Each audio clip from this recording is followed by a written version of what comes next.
Maatiiwwan Waaqayyoo abbaan keenya baay'ataawwan guddicha Oromiyaa waa'ee bara keenya kanaa maal nuun jedhu waliin dhaggeeffannu. Mee Waaqayyo na biratti argameedhaan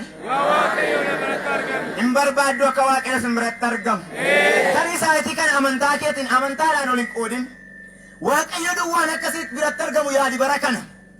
Bara kantuu taatee jirtu kana. Bara mootummaan Waaqayyo balbala keerra geessee jirtu kana.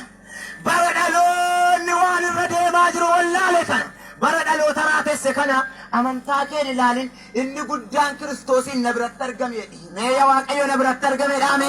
Waaqayyo na biratti argame. Mee Waaqayyo na biratti argameedhaame. Waaqayyo na biratti argame. Waaqayyo sin biratti argamu. Ameen. Waaqayyo yoo si biratti argame waan du'aamaa jalaa butee si baasa. Waaqayyo yoo si biratti argame beela garmalee keessaa si baasa. Waaqayyo yoo si biratti argame inni maangaddaa sirraa qoosa. Waaqayyo yoo si biratti argame salphina hamaa ulfinatti si jijjiira galanni ulfinni bara baraan isaa baata. Kanaafi Waaqayyoon nu biratti argamu.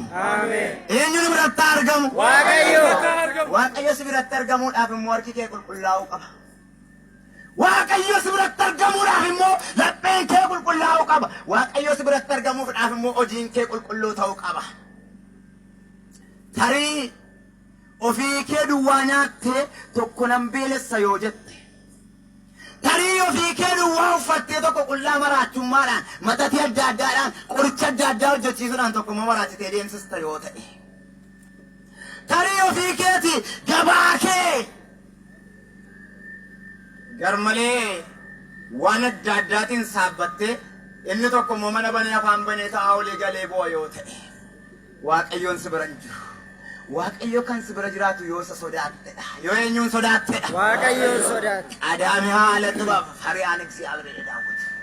Ogummaan jalqabaa Waaqayyoon sodaachuudha. Eenyuun sodaachuudha. Waaqayyoon sodaachuu. Eenyuun sodaachuudha. Waaqayyoon sodaachuu. Akka isa sodaannuuf Waaqayyoon waa gargaaru. Ameen. Namni tu Waaqa sodaate miizana jala maakineettii kaa'ee nagadu.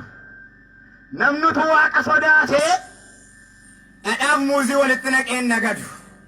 Namni tu Waaqa sodaate kudhaama suuqii keessa kaa'ee ittiin gabaasaa meen nagadu.